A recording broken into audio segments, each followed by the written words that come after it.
Hello friends, RK success centre में आपका स्वागत है। तो आज हम लोग देखेंगे एक्सरसाइज 4.2 का क्वेश्चन नंबर दूसरा जो कि उदाहरण में दिया गया है, ठीक ना। तो चलिए देखते हैं। सबसे पहले क्वेश्चन नंबर दूसरा में बोल रहा है, क्वेश्चन नंबर दूसरा में बोल रहा है कि एक कुटीर उद्योग एक दिन में कुछ खिलौने निर्मित करता है। आप लोग बुक लेकर बैठिएगा, ठीक ना। क्वेश्चन में बोल रहा है एक कुटीर उद्योग एक दिन में कुछ खिलौना निर्मित करता है। प्रत्येक खिलौना का मूल्य 55 में से एक दिन निर्माण किए गए खिलौनों की संख्या को घटाने से प्राप्त होता है। आगे बोल रहा है प्राप्त संख्या के बराबर है। किसी एक दिन कुल निर्माण लागत 750 रुपए थी, तो हम उस दिन निर्माण किए गए खिलौनों की संख्या ज्ञात करना चाहेंगे। मतलब देखिए क्वेश्चन बहुत ही आसान है। सबसे पहले हम लोग देखते हैं क्वेश्चन में क्या बोल रहे हैं कि एक कुटीर उद्योग है, एक दिन में कुछ खिलौना निर्माण करता है। जैसे हम मान ले कि एक कुटीर उद्योग के मतलब छोटा सा कंपनी जो खिलौना बनाती हो। तो क्वेश्चन में बोल रहा है कि एक कुटीर उद्योग एक दिन में कुछ खिलौना निर्माण करती है। तो हम मान लेते हैं कि वो जो उद्योग कंपनी है एक दिन में, मान लेते हैं कि एक दिन में 30 खिलौना का निर्माण करती है। हम ऐसे मानकर चलते हैं कि वो कुटीर उद्योग एक दिन में कुछ खिलौना निर्माण करती है। तो हम मान लेते हैं कि एक दिन में 30 खिलौना निर्माण की। अब क्वेश्चन में बोल रहा है और प्रत्येक खिलौना का मूल्य, मतलब जो एक खिलौना का दाम है, मूल्य है, वो कितना रुपए है। तो 55 में से कंपनी एक दिन में जितना खिलौना बनाएगी वो यदि 55 में से उसको माइनस कर देंगे हम, तो एक खिलौना का मूल्य प्राप्त हो जाएगा। यानी क्वेश्चन में हम मान लिए कि एक कंपनी जो है एक दिन में 30 खिलौना का निर्माण करती है, एक दिन में 30 खिलौना का निर्माण करती है। तो एक खिलौना का दाम कितना हुआ। तो क्वेश्चन बोला है 55 में से घटाने पर प्राप्त होगा। मतलब यदि हम 55 में से 30 को घटा दे तो कितना आएगा 25, मतलब 25 रुपया एक खिलौना का दाम आ गया। तो हम यदि बात करें कि एक दिन में कुल कितना रुपया अर्निंग हुआ, मतलब एक दिन में कुल कितना रुपया उस कंपनी ने कमाया खिलौना बनाने से, तो कितना हो जाएगा। एक दिन में 30 खिलौना, एक दिन में 30 खिलौना, और एक खिलौना का दाम कितना रुपया 25 रुपया। एक दिन में 30 खिलौना बनाया और एक खिलौना का दाम कितना रुपया है, तो 25 रुपया है। तो यदि हम लोग 30 में 25 का मल्टीप्लाई करा देंगे तो प्राप्त हो जाएगा, मतलब जितना भी आएगा 25 75 750, 25 आई 75 750 रुपया। यहाँ पर 750 रुपये एक दिन में निर्माण लगाता गया। हमको नहीं पता था कि 30 लेने पर आ जाएगा, ठीक ना। यदि हम मान लेते हैं, क्वेश्चन बहुत ही आसान है, एक बार अब से समझिए एकदम शुरू से। क्वेश्चन में बोल रहे हैं कि एक कंपनी कोई कुटीर उद्योग है जो एक दिन में कुछ खिलौना निर्माण करती है। अब एक दिन में कितना खिलौना बनाती है हम लोग को नहीं पता है। तो हम मान लेते हैं अपने से कि कंपनी एक दिन में 40 खिलौना बनाती है, मतलब 40 खिलौना बनाती है। यदि एक दिन में 40 खिलौना का निर्माण कर रही है, इसका मतलब क्या होगा। तो 40 खिलौना बनाई है तो एक खिलौना का दाम मालूम होना चाहिए हम लोग को। यदि एक खिलौना का दाम कैसे निकल रहा है, तो क्वेश्चन में बोला है यदि हम लोग 55 में से जितना भी एक दिन में खिलौना बनाया, एक दिन में जितना कंपनी ने खिलौना बनाया, यदि हम लोग 55 में से उसको माइनस कर देंगे, यदि हम लोग 55 में से उसको माइनस कर देंगे एक दिन में जितना खिलौना बनाया, तो हमारा एक खिलौना का दाम क्या हो जाएगा, प्राप्त हो जाएगा। तो यहाँ पर यदि हम लोग 55 में से 40 को माइनस करते हैं, 55 में से 40 चला जाएगा तो क्या बचेगा 50, मतलब एक खिलौना का दाम कितना हो गया 15 रुपया हो गया। एक खिलौना का दाम कितना हो गया 15 रुपया हो गया। अब क्वेश्चन में बोला है तो एक दिन में कुल निर्माण लागत, मतलब एक दिन में कंपनी ने खिलौने से कुल कितना रुपया कमाया। तो एक दिन में कुल कितना खिलौना बनाया 40 खिलौना, और एक खिलौना का दाम कितना रुपया हुआ, तो 15 रुपया। यदि हम लोग 40 में 15 से मल्टीप्लाई करा देंगे तो एक दिन में कुल निर्माण लागत पता चल जाएगा, ठीक ना। इसी प्रकार से यदि हम लोग को मालूम नहीं है कि कंपनी एक दिन में कुल कितना खिलौना निर्माण करती है, तो हम मान लेते हैं कि एक दिन में निर्माण किए गए खिलौनों की संख्या कितना है x। एक दिन में कंपनी ने x खिलौना निर्माण की और एक खिलौना का दाम कितना होगा, मतलब प्रत्येक खिलौना का मूल्य कितना रुपए होगा, तो एक दिन में x खिलौना बनाई और क्वेश्चन बोल रहा है कि 55 में से घटाने पर एक खिलौना का दाम मतलब प्रत्येक खिलौने का मूल्य पता चल जाएगा। तो यदि एक दिन में x खिलौना, अब हम लोग 55 में से x को माइनस कर देंगे तो एक दिन में प्रत्येक खिलौने का मूल्य कितना प्राप्त हो जाएगा, तो 55 माइनस x। अब क्वेश्चन में बोल रहा है कि एक दिन का कुल निर्माण लागत 750 रुपए थी, एक दिन के कुल निर्माण लागत 750 रुपए थी। जैसे हम लोग एक दिन में माने थे कि 30 खिलौना बना रही है कंपनी, तो एक दिन में 30 खिलौना बना रही है, तो यदि हम लोग 55 में से 30 को माइनस कर देंगे मतलब एक खिलौना का दाम 25 रुपया। तो यदि हम लोग एक दिन में बनाई गई खिलौनों की संख्या, एक दिन में कंपनी द्वारा बनाई गई खिलौनों की संख्या में यदि एक खिलौना के मूल्य से मल्टीप्लाई करा दे तो टोटल अर्निंग का पता चला जाएगा, मतलब टोटल कमाई का पता हो जाएगा। इसी प्रकार से यदि एक दिन में x खिलौना बना रही है और एक खिलौना का दाम 55 माइनस x है, एक दिन में कंपनी खिलौना x बना रही है, x गो खिलौना बना रही है और एक खिलौना का दाम कितना है 55 माइनस x है। तो यदि हम लोग एक दिन में बनाए गए खिलौनों की संख्या से एक खिलौने के मूल्य में मल्टीप्लाई करा दे, जैसे यहाँ x का मल्टीप्लाई फिर 55 माइनस x से करा दे तो टोटल कितना प्राप्त हो जाएगा, 750 रुपए प्राप्त हो जाएगा।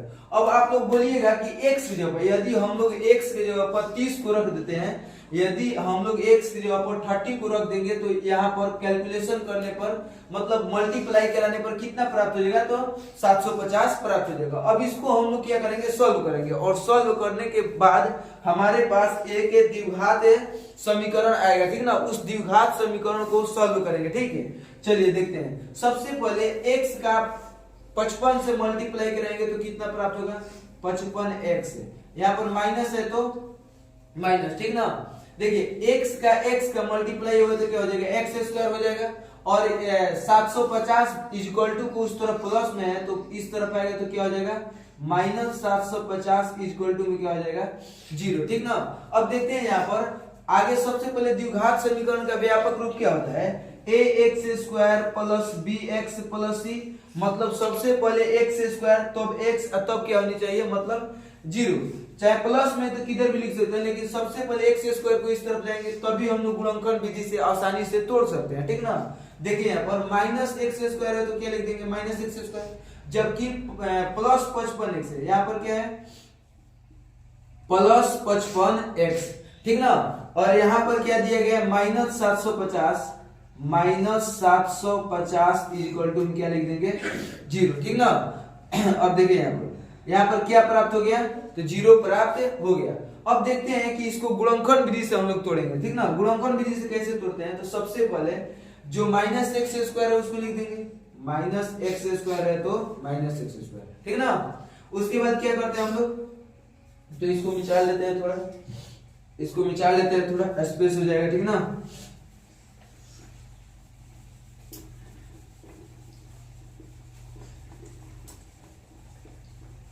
देखिए यहाँ पर गुणनखंड विधि से तोड़ने के लिए हम क्वेश्चन नंबर 1 में, क्वेश्चन नंबर 2 में जो पहला क्वेश्चन था उसको हम किए थे, गुणनखंड विधि से कैसे तोड़ा जाता है, ठीक ना।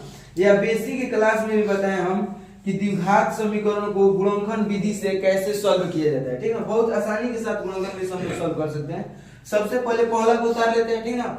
उसके बाद तीसरा वाला को, मतलब 750 है तो क्या लिख लेंगे 750 माइनस में तो माइनस में इक्वल टू क्या लिख लेंगे 0। अब इस बीच वाली संख्या को, मतलब इस बीच वाले संख्या को ऐसी दो संख्या में तोड़नी है, इस बीच वाले संख्या को ऐसी दो संख्याओं में तोड़नी है कि आपस में जब मल्टीप्लाई कराए, जैसे यहाँ पर मल्टीप्लाई करके चेक कर लेते हैं, यदि माइनस एक्स स्क्वायर का मल्टीप्लाई माइनस 750 से किया जाए, जिसे माइनस एक्स स्क्वायर का मल्टीप्लाई माइनस 750 से किया जाए तो कितना आएगा माइनस माइनस प्लस, और 750 का मल्टीप्लाई एक्स स्क्वायर से कराएंगे तो कितना आ जाएगा 750 एक्स का स्क्वायर आ जाएगा, ठीक ना। अब देखते हैं इसी प्रकार से, तो इस 55x को, मतलब प्लस 55x को ऐसी दो संख्याओं में तोड़नी है कि दोनों संख्याओं को आपस में मल्टीप्लाई कराया जाए तो प्लस 750 एक्स स्क्वायर प्राप्त हो, जबकि जोड़ा या घटाया जाए तो प्लस 55x प्राप्त हो। तो कैसे चेक करते हैं, तो सबसे पहले 750 का गुणनखंड करेंगे, ठीक ना। तो 750 को यदि हम लोग 2 से ले देंगे, यदि अंत में इकाई अंक पर एगो शून्य हो या इकाई अंक की कोई संख्या 2 से विभाज्य हो तो वो संख्या पूरी संख्या 2 से विभाज्य मानी जाती है। कभी आप लोग को हम विभाजकता का नियम पढ़ा देंगे, इससे आप लोगों को कैलकुलेशन अच्छा होगा, ठीक ना। देखिए यहाँ पर सबसे पहले 2 से ले जाएंगे तो 3 दूनी के 6 और यहाँ से 1 जाएगा, ठीक ना, तो 15, 7 दूनी के 14 और 1 जाएगा तो 10, 5 मतलब 375। अब देखते हैं कि 2 से नहीं जाएगा लेकिन ये 3 से जाएगा, 3 एकम 3, 3 दूनी के 6, 1 बचा 15, 3 बचे 15। अब ये जो है 5 से जाएगा, ठीक ना, तो 5 से 25, 5 125, जबकि फिर 5 से 5 बचे 25।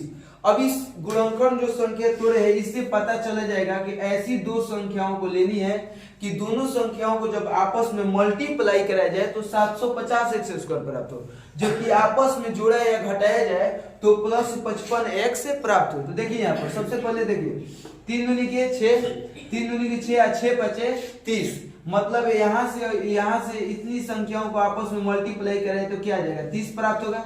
आइए 5 बचे कितना होता है 25 होता है, 5 बचे कितना होता है तो 25 होता है, मतलब 25। एक संख्या हो गई 30 और एक संख्या क्या हो गई 25, मतलब भाई यदि हम लोग 30 का मल्टीप्लाई 25 से कराए तो 25 3 आई 75, 750 प्राप्त हो जाएगा। यदि हम लोग 30 में 25 को जोड़ देते हैं, मतलब 30 में 25 को ऐड कर देते हैं तो कितना आ जाएगा 55x। तो दो संख्याएं कौन कौन सी है, तो एक 30 और एक 25, मतलब यहां पर लिख देंगे प्लस 30x प्लस 25x, ठीक ना। मतलब आप लोग ध्यान से समझिएगा, यहाँ पर यदि 30x का मल्टीप्लाई 25x में करा देंगे तो कितना प्राप्त होगा 750x स्क्वायर प्राप्त हो जाएगा। और यदि हम लोग 30 प्लस 25 को ऐड करेंगे तो 55 प्राप्त होगा, ठीक ना। अब चलिए यहाँ पर जब हम लोग गुणनखंड तोड़ लेते हैं तो टोटल हमारे पास 4 टर्म्स मतलब 4 पद प्राप्त होते हैं। उस 4 पद में हम लोग दो का जोड़ा लगाते हैं। सबसे पहले इस 2 वाले को जोड़ा लगाते हैं और इस 2 वाले को क्या लगाते हैं, जोड़ा लगाते हैं। अब इन दोनों में से क्या निकालते हैं, हम कॉमन निकालते हैं। अब कॉमन कैसे निकाला जाता है, बहुत सारे विद्यार्थी को कॉमन निकालने में दिक्कत है, ठीक ना।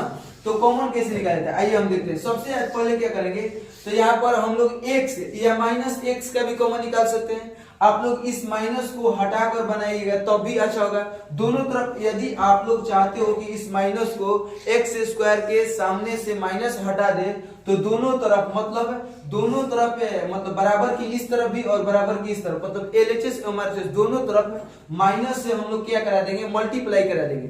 यदि माइनस से मल्टीप्लाई कर देंगे तो जो प्लस में हो जाएगा और इस यह कौन सी में हो जाएगा, माइनस में हो जाएगा।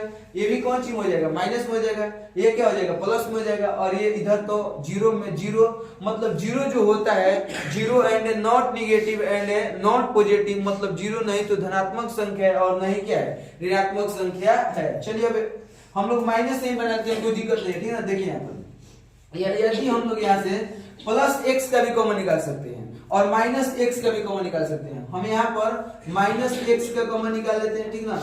यदि माइनस एक्स का कॉमन निकालेंगे तो यहाँ पर क्या बच जाएगा, एक्स बच जाएगा। और एक्स में एक्स का गुणा होगा तो एक्स स्क्वायर और माइनस का कितना हो जाएगा, माइनस।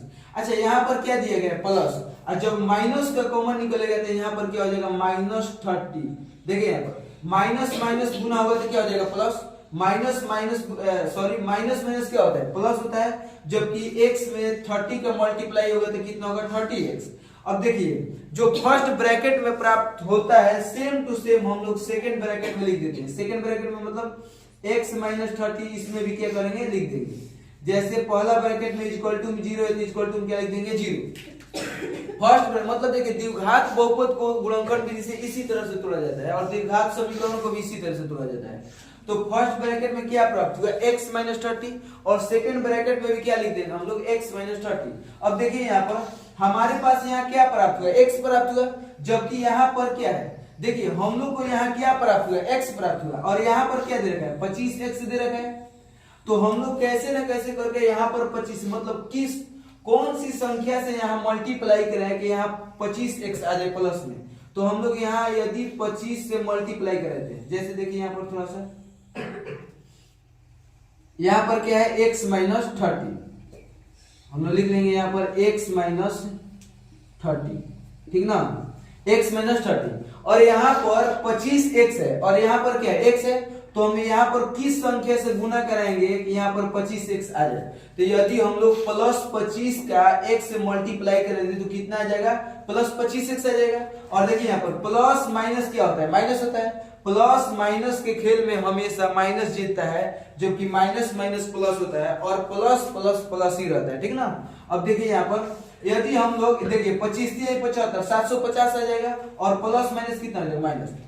यदि आप लोग को पता ना चले कि यहाँ पर किस संख्या से मल्टीप्लाई करानी है तो क्या करेगा आप लोग, देखिएगा कि इसमें इस वाले में शुरू में क्या है, x दे रखा है और इस यहाँ पर क्या है शुरू में, तो 25x है। तो हम लोग x का 25x में x से क्या कर देंगे, डिवाइड कर देंगे, ठीक ना। तो x चला जाएगा तो कितना हो जाएगा, प्लस 25। आगे कुछ नहीं लगा है, इसका मतलब हुआ कि प्लस 25। यदि आगे चिन्ह हो माइनस का तो माइनस वरना क्या माना जाता है, प्लस माना जाता है, ठीक ना। अब देखिए इस दोनों कोष्टक में से एक हो, इन दोनों ब्रैकेट में से एक को लेते हैं, मतलब x माइनस 30 x माइनस 30 दोनों एक ही है, तो इसमें से एक हो x माइनस क्या ले लेंगे 30 इंटू, जबकि एगो कोष्ट मतलब जो प्राप्त होता है वो कैसे प्राप्त होता है, तो जो बच गया है कौन कौन सा बचा है, तो एगो माइनस x और कितना प्लस 25, माइनस x और प्लस 25 इक्वल टू 0। एक बार इसको 0 के बराबर करेंगे और एक बार इसको 0 के बराबर रखेंगे, ठीक ना। तो एक बार लिखते हैं हम, यदि x माइनस 30 इक्वल टू 0 तो x इक्वल टू प्लस 30, ठीक ना। यदि x माइनस 30 इक्वल टू 0 तो x इक्वल टू प्लस 30,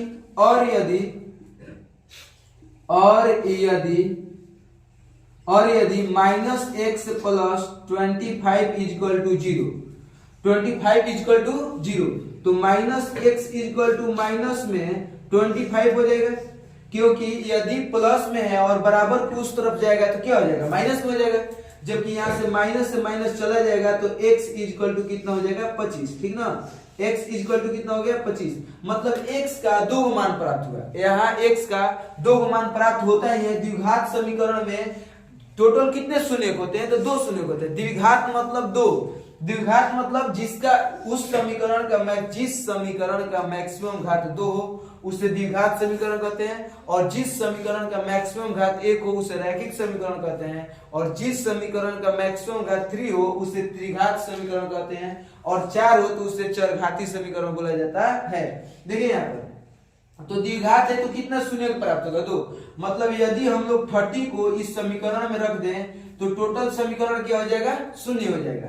यदि हम लोग 25 को भी इस समीकरण में रख दें तो टोटल समीकरण क्या हो जाएगा, तो शून्य हो जाएगा, ठीक ना। अब देखिए यहाँ पर दो केस उत्पन्न हुए, यहाँ पर दो स्थितियां पैदा हुई, ठीक ना। देखिए कैसे, यदि एक दिन में निर्माण किए गए खिलौनों की संख्या x बराबर 30, यदि एक दिन में निर्माण किए गए, आप लोग लिख लीजिएगा अपने से, ठीक ना, यहाँ पर लिख लीजिएगा।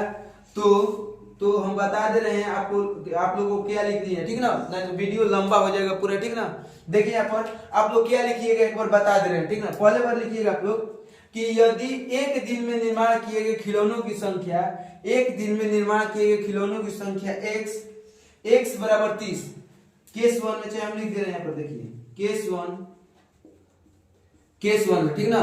एक दिन में निर्माण किए गए खिलौनों की संख्या कितना हो गया, x। देखिए यहाँ पर हम बता रहे थे आप लोगों को कि यदि दो केस पैदा हो गए, ठीक ना। केस का मतलब क्या होता है, स्थिति। केस को हिंदी में क्या बोलते हैं, स्थिति बोलते हैं। जैसे देखिए यहाँ पर यदि एक दिन में निर्माण किए गए खिलौनों की संख्या x बराबर 30, मतलब यदि एक दिन में निर्माण किए गए खिलौनों की संख्या x बराबर 30, तो प्रत्येक खिलौने का मूल्य कितना हो जाएगा, 55 माइनस x, मतलब 55 में से 30 घटेगा कितना होगा, 25। यदि एक दिन में 30 खिलौना निर्माण करेगा तो एक खिलौना का दाम कितना रुपया होगा, 25 रुपया होगा। तभी देखिए 25 75 750 रुपये अर्निंग हो रहा है एक दिन में, ठीक ना। और यदि केस नंबर 2 में यदि एक दिन में निर्माण किए गए खिलौनों की संख्या x बराबर 25, मतलब एक दिन में 25 खिलौना यदि बनाता है तो 55 में से 25 घटाने पर 30। यदि एक दिन में 30 खिलौना बनाएगा तो एक खिलौना का दाम 25 रुपये होगा, और यदि एक दिन में 25 खिलौना बनाएगा तो एक खिलौने का दाम कितना रखना पड़ेगा, तो 30 रुपए रखना पड़ेगा, तभी उसको एक दिन में 750 रुपए क्या होगी अर्निंग हुई। देखिए यहाँ पर 25 दिए कितना होता है 75, मतलब 750, ठीक ना। अब देखते हैं क्वेश्चन नंबर 3। तो आइए अब हम क्वेश्चन नंबर देखते हैं 3, ठीक ना। क्वेश्चन नंबर 3 में क्या बोल रहे हैं, दो संख्याएं, क्वेश्चन नंबर 3 में बोल रहे हैं कि ऐसी दो संख्याएं ज्ञात कीजिए जिनका योग कितना हो 27। क्वेश्चन में बोल रहा है ऐसी दो संख्याएं ज्ञात कीजिए जिनका योग कितना हो 27 एवं दोनों संख्याओं का गुणनफल कितना होना चाहिए 182। गुणनफल कितना होना चाहिए, गुणनफल 182 होनी चाहिए। क्वेश्चन बोल रहा है कि ऐसी दो संख्याएं ज्ञात कीजिए जिनका योग 27, मतलब जोड़ने पर कितना प्राप्त हो 27 और गुणा करने पर कितना प्राप्त हो तो 182। यदि हम मान लेते हैं कि दो संख्याओं का गुणनफल यदि 27 दे रखा है, यदि हम मान लें कि पहली संख्या 20 हो, यदि हम मान लें, क्वेश्चन में बोले है कि दो संख्याओं का योग, मतलब दो संख्या को जब आपस में ऐड किया जाता है तो 27 योग प्राप्त होता है। तो यदि हम मान लें कि पहली संख्या 20 है तो दूसरी संख्या क्या होगी, तो 27 माइनस 20 मतलब कितना हो जाएगा 7 हो जाएगा। मतलब यदि हम लोग पहली संख्या 20 माने तो दूसरी संख्या कितना, दो संख्याओं को जोड़ने पर 27 प्राप्त हो रहा है। इसका मतलब क्या होगा कि यदि पहली संख्या को यदि हम लोग 20 मान ले तो दूसरी संख्या क्या होगी 7 होगी। कैसे, तो 27 में से 20 को जब हम लोग घटाएंगे तो कितना प्राप्त होगा 7। अब हम लोग 20 को और 27 को यदि हम लोग 20 को और 7 को ऐड करेंगे तो कितना प्राप्त होगा 27 प्राप्त होगा। इसी प्रकार से यदि हम मान लें कि पहली संख्या x है, पहली संख्या कितनी है x है, तो दूसरी संख्या कितनी हो जाएगी 27 माइनस x। यदि पहली संख्या x मान ले, जैसे पहली संख्या को 20 माने तो 27 में से 20 घटाने पर 7 प्राप्त होगा। इसी प्रकार से यदि हम लोग पहली संख्या को x मान ले तो दूसरी संख्या को क्या मानते हैं 27 माइनस x मानते हैं। अब क्वेश्चन बोला है कि इन दोनों संख्याओं को जोड़ने पर कितना प्राप्त होता है, तो 27 प्राप्त होता है। आइए जोड़कर देखते हैं, x पहली संख्या x है और दूसरी संख्या 27 माइनस क्या है x है, तो x प्लस में और यहाँ पर x किस चीज में माइनस में कट जाएगा तो कितना प्राप्त हो जाएगा 27 प्राप्त हो जाएगा। अब क्वेश्चन में बोल रहा है कि इन दोनों संख्याओं का गुणनफल कितना दे रखा है, इन दोनों संख्याओं का गुणनफल 182 दे रखा है, ठीक ना। तो हम इन दोनों संख्याओं को आपस में कराएंगे मल्टीप्लाई, और जब मल्टीप्लाई कराएंगे इन दोनों संख्याओं को आपस में तो हमारे पास एक द्विघात समीकरण प्राप्त होगा। देखिए यहाँ पर जैसे पहली संख्या क्या है x है और दूसरी संख्या क्या है 27 माइनस x है, 27 माइनस x है इक्वल टू कितना हो जाएगा 182। अब देखिए x का मल्टीप्लाई 27 होगा तो कितना हो जाएगा 27x minus x square equal to, देखिए यहाँ पर बराबर की इस तरफ 182 प्लस में और इस तरफ लिखेंगे तो क्या हो जाएगा 182 माइनस में इक्वल टू क्या हो जाएगा 0, ठीक ना। अब देखिए यहाँ पर कि x स्क्वायर द्विघात समीकरण जो होता है उसका व्यापक रूप क्या होता है ax square plus bx plus c। तो सबसे पहले x स्क्वायर को लिखेंगे, ठीक ना, उसके बाद x को लिखेंगे। तो x स्क्वायर को लिखेंगे तो कैसे होगा, सबसे पहले लिखेंगे minus x square plus 27x minus 182 equal to में 0। अब यहाँ पर हम लोग माइनस को हटा भी सकते हैं, दोनों तरफ माइनस से गुणा करने पर तो यहाँ से माइनस क्या हो जाएगा हट जाएगा, ठीक ना। लेकिन हम बिना माइनस को हटाए ही सॉल्व करते हैं, ठीक, अच्छा से सॉल्व होगा, कोई दिक्कत नहीं है, वरना एक लाइन और बढ़ेगा, ठीक ना। देखिए अब द्विघात समीकरण को कैसे तोड़ा जाता है, तो सबसे पहले पहला को उतार लेते हैं, ठीक ना। माइनस x स्क्वायर है तो माइनस x स्क्वायर, जबकि माइनस 182 दे रखा है तो माइनस 182 लिख लेंगे और क्या लिख देंगे 0। मतलब पहला और तीसरा को सेम टू सेम एडिट इसको उतार लिया जाता है, ठीक ना। पहला और तीसरा को सेम टू सेम क्या कर लिया था उतार लिया जाता है। अब देखते हैं गुना कराने पर कितना प्राप्त होता है। जैसे यहाँ पर लिख लीजिए, यदि हम माइनस x स्क्वायर का मल्टीप्लाई माइनस 182 से करा दे, ठीक ना, तो देखिए माइनस माइनस क्या हो जाएगा प्लस, और 182 में x स्क्वायर का गुना होगा तो कितना हो जाएगा 182 x स्क्वायर। मतलब इस बीच वाली संख्या को ऐसी दो संख्याओं में तोड़नी है कि आपस में मल्टीप्लाई कराई जाए, आपस में क्या कराई जाए मल्टीप्लाई कराई जाए तो 182 x स्क्वायर प्राप्त हो, और जब जोड़ा या घटाया जाए तो खुद प्लस 27x प्राप्त हो जाए। तो क्या करते हैं हम लोग, तो जो गुना करने पर प्राप्त हुआ है उसको हम लोग क्या करते हैं, तोड़ते हैं। तो क्या प्राप्त हुआ है, 182 को हम लोग क्या करेंगे, तोड़ेंगे। 2 से 9 और कितना हो जाएगा 1, ठीक ना। 2 से कितना हो जाएगा 9, जैसे 91 तो नहीं कितना होता है 182। अब देखते हैं कितना से जाएगा, तो ये जो संख्या है 7 से जाएगा। यदि हम लोग 7 से काटेंगे तो कितना हो जाएगा, 13 सते 91, 13 सते कितना हो जाएगा 91 हो जाएगा, ठीक ना। अब देखिए यहाँ पर सबसे पहले क्या करते हैं, अब दो संख्या में टूट गई, मतलब ये दो संख्या देखिए 7 दूनी के 14, 7 दूनी के 14 और यहाँ पर क्या दे रखा है, तो 13, ठीक ना। यदि हम लोग 14 का मल्टीप्लाई 13 से करा दे तो 182 प्राप्त हो जाएगा। कितना प्राप्त हो जाएगा, 182। यदि हम लोग 14 को 13 में ऐड कर दे तो 13 दूनी 26, एक कितना होता है 27। तो कौन सी दो संख्या प्राप्त हुई, 14 और 13। तो क्या लिखेंगे, प्लस 14x प्लस 13x। देखिए यहाँ पर 14 के 13 में गुना करेंगे, यदि हम लोग 14x को प्लस 13x में क्या करेंगे, गुना करेंगे तो कितना आ जाएगा, प्लस 182x²। जब हम लोग प्लस 14x को प्लस 13x में ऐड करेंगे तो कितना प्राप्त होगा, प्लस 27x। अब टोटल कितने पद प्राप्त हुए, तो टोटल 4 पद प्राप्त हुए। तो 2 को क्या लगेंगे, जोड़ा। 2 का क्या लगेंगे, जोड़ा। अब इसमें से निकालते हैं कॉमन, तो हम आगे ही माइनस एक्स का कॉमन निकाल लेते हैं। तो यहाँ क्या बचेगा, x। यदि माइनस एक्स में x का गुणा होगा तो माइनस x²। यहाँ पर क्या है, प्लस और माइनस कॉमन निकल गया तो क्या बचेगा, माइनस। और यहाँ क्या हो जाएगा 14। देखिए यहाँ पर यदि हम माइनस माइनस क्या होता है, प्लस, और x का गुणा यदि 14 में कराएंगे तो कितना हो जाएगा, 40x। अब जो पहला ब्रैकेट में प्राप्त होता है सेम टू सेम दूसरा ब्रैकेट में ऐसे ही लिख देते हैं, मतलब x माइनस 14 इक्वल टू क्या लिख देते हैं, 0।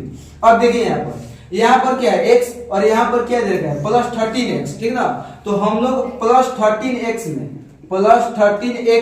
में x से क्या कर देंगे, डिवाइड कर देंगे, ठीक ना।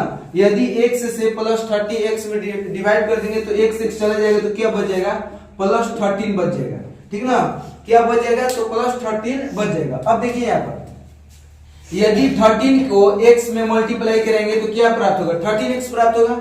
और देखिए यहाँ पर प्लस माइनस क्या होता है, माइनस, प्लस माइनस क्या होता है, माइनस। यदि 13 का मल्टीप्लाई 14 से करा दे तो कितना प्राप्त होगा, 182 प्राप्त हो जाएगा। अब देखिए इन दोनों में से एक को लिखते हैं, मतलब x माइनस 14 एगो, और जो एक बच गया उसको, कौन सा बच गया है, तो माइनस x प्लस कितना बच गया है, तो 13। देखिए यहाँ पर यदि आप लोग यहाँ से माइनस को हटाइएगा तो दोनों तरफ क्या माइनस से क्या करना पड़ेगा, गुना कराना पड़ेगा। लेकिन यदि आप लोग माइनस को न भी हटाए, थोड़ा सा बन जाएगा, ठीक ना।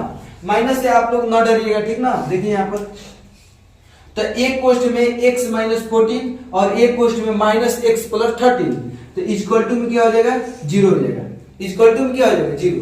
अब देखिए एक बार इसको 0 के बराबर रखेंगे और एक बार इसको 0 के बराबर रखेंगे। तो एक बार लिखेंगे यदि x माइनस 14 इक्वल टू 0 तो x इक्वल टू कितना हो जाएगा, 14, ठीक ना। और यदि लिखेंगे और यदि minus x plus 13 equal to 0, minus x plus 13 equal to 0, तो minus x equal to minus 13, ठीक ना। और x चला जाएगा तो सॉरी माइनस माइनस जब चला जाएगा तो क्या बच जाएगा, x इक्वल टू 13। मतलब द्विघात समीकरण है तो एकदम निश्चित है कि दो शून्य के प्राप्त होंगे, ठीक ना। यदि द्विघात समीकरण है तो निश्चित है कि दो शून्य प्राप्त होंगे। और एक शून्य कितना हो गया, 14 और एक शून्य 13। दोनों शून्य मतलब दोनों संख्याएं प्लस में प्राप्त हुआ तो दो स्थिति बन गई। यदि पहली संख्या, यदि यहाँ पर दो केस बन रहा है, ठीक ना, केस 1 और केस 2। देखते हैं अभी हम यहाँ पर लिखते हैं केस 1 और केस 2, ठीक ना। देखिए यहाँ पर आप लोग को हम बता रहे थे कि दो केस पैदा होगा, ठीक ना, मतलब केस 1 और केस 2। केस को हिंदी में क्या बोलते हैं, स्थिति बोलते हैं। देखिए स्थिति 1 में यदि पहली संख्या x बराबर 14, यदि पहली संख्या x बराबर 14 तो दूसरी संख्या 27 माइनस x, मतलब 27 में से 14 जाएगा तो कितना प्राप्त होगा, 13। और केस 2 में, स्थिति 2 में यदि पहली संख्या x बराबर 13 तो दूसरी संख्या 27 माइनस x, मतलब 27 में से 13 जाएगा तो कितना हो जाएगा, 14। मतलब यदि पहली संख्या 14 होगा तो दूसरी संख्या 13 और दूसरी संख्या 13 होगा तो पहली संख्या कितना होगा, 14, ठीक ना।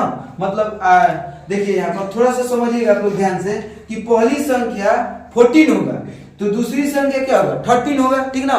यदि दूसरी संख्या 13 होगा तो ऑलरेडी है कि पहली संख्या कितना होगा, मतलब आप लोग एक बार 14 लिखिएगा पहली संख्या में और दूसरी संख्या को 27 में से घटा के एक बार पहली संख्या में 13 लिखिएगा और दूसरी संख्या को क्या तो 27 में से घटा के। आई होप कि आप लोग अच्छा से समझ गए होंगे, ठीक ना। अब मिलते हैं नेक्स्ट वीडियो के साथ में।